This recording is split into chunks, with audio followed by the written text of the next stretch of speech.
আসসালামু আলাইকুম আরহামতুল্লাহি আবরাকাতু।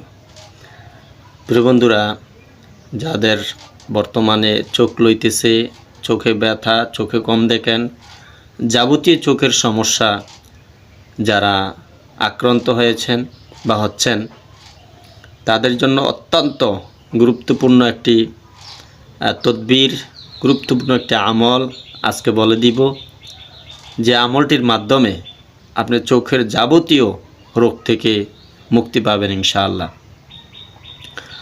আল্লাহ রাব্বুল আলামিনের পবিত্র কোরআনের দুটি আয়াত আমি আপনাদেরকে সাজেস্ট করব। দুটি আয়াত যদি লিখিয়া আপনি অঙ্গে ধারণ করতে পারেন বা সাথে রাখতে পারেন, বা প্রত্যেক ফরজ নামাজের পরে আয়াত দুটি পড়িয়া চোখে ফু দিতে পারেন।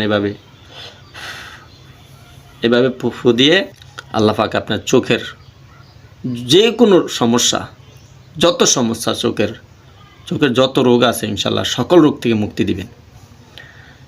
এক নম্বর আমল হচ্ছে ইয়ানুরুন।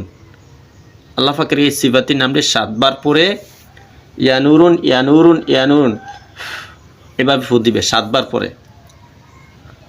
আর 2 নম্বর আমলটি হচ্ছে আল্লাহ পাকের পবিত্র কোরআনের আয়াত, ইযহাবু বিকমিসি হাযা ফাআলকুহু আলা ওয়াজহি আবি ইয়াতি বাসীরা ফাকাশাফনা আনকা গিতাআকা ফাবাসারুকা আল-ইয়াওমা হাদীদ। আপনারা ভালো করে মুখস্থ করে নেবেন, ভালো করে আমল করবেন।